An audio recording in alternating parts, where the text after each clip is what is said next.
Hi. Hi, everybody. I'm Tracy Patton. And I'm Kathy Ryan. And this is Women 2018. And yes, our adventure continues. It goes on and on as we travel across the country to meet and interview the many women running for political office this year. And the majority of the women are running for the first time. Yes. Breaking history in the United States. Yes. And here we are in Lexington, Kentucky. And we are in District 6 where Amy McGrath is running for Congress. So, yahoo! Amy, come on. Come on, Amy. Amy just happens to be here. Yes, so Amy just great happens to to be have you here. Great to meet be here. you. Yeah. And so, tell us about when you were a young girl and when you wanted to be a fighter pilot. Well, I was about 11, 12 years old, and I saw a History Channel documentary which had a bunch of aircraft flying onto the back of aircraft carriers. And I just looked at that and I said, that is cool. I want to do that. And I remember going to my mom and saying, Mom, this is what I want to do with my life. And initially she was sort of like, okay, last week you wanted to be a veterinarian. Exactly, right. But the dream never died. It just got more intense over time. And you had some challenges getting into the Naval Academy, not getting in, but as a woman, right? As a woman, well, that dream that I had at the age of 11 and 12, I learned very quickly that those positions were closed to women. Yes. Yeah, there was a federal law that basically called the Combat Exclusion Law. Yeah. And that did not allow women to fly on aircraft carriers or in combat aircraft. Yeah. And so I had to be an advocate. I had to learn about government at the age of 12, 13, 14 years old, because I had to advocate for changing a federal law. Right. So I wrote my member of Congress, some of whom are, the letters are here on the wall. I wrote my senators. Mitch McConnell was my senator. He never wrote me back.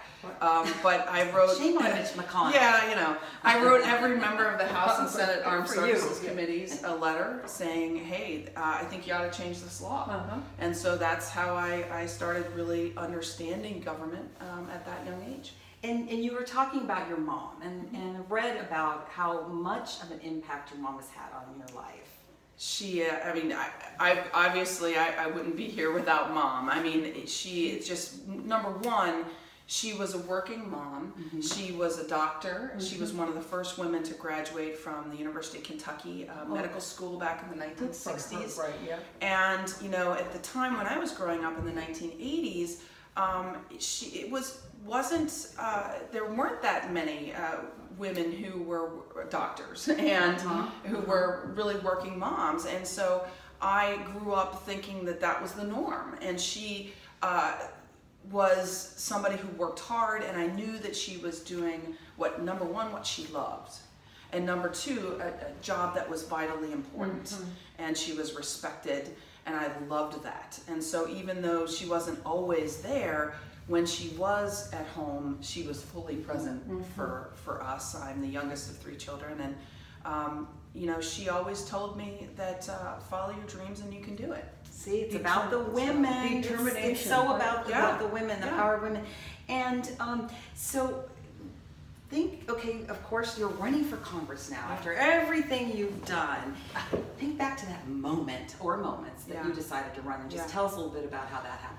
Well, for me, I was a United States Marine for 20 years, and I was teaching. I was instructing at the U.S. Naval Academy. It was my last assignment. What was to be my last assignment in the Marine Corps, and the 2016 elections were unfolding, and I realized I'm trying to teach these midshipmen and cadets about integrity, about character, about leadership, about what is important in a leader.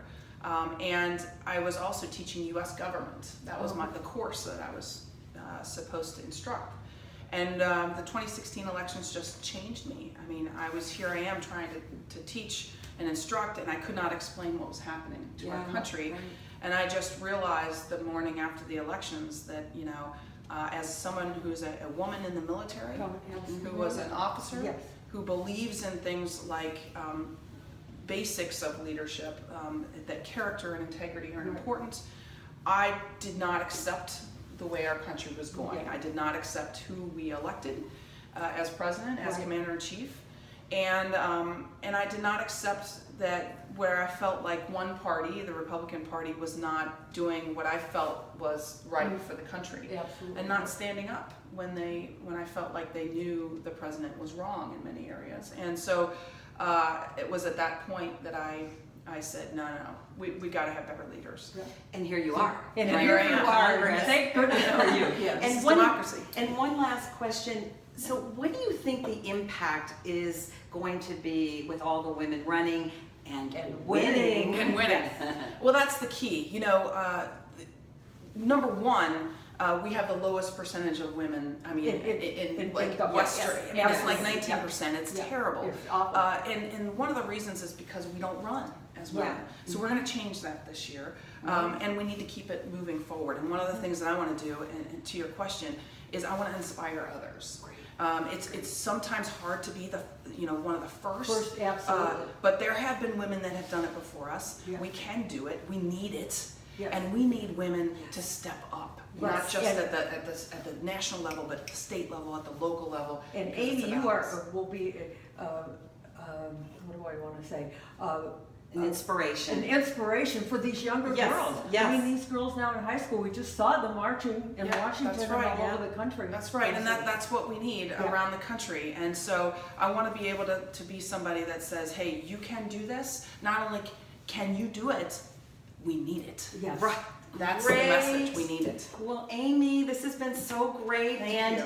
And the best of luck with your campaign. We're going to be following you, watching and seeing what happens. And if you want to know more about Amy McGrath, go to amymcgrathforcongress.com and find out all about her. And also, please follow us across the country. Join us on our adventure virtually. Go to women2018.org and across all the social media platforms. You know what they are. And remember, don't vent, vote. Let's do it one Amen. more time with you. Yes. Yes. And remember, don't vent, vote. Every vote counts. Darn right See it you does. next time when we interview another candidate here in Kentucky.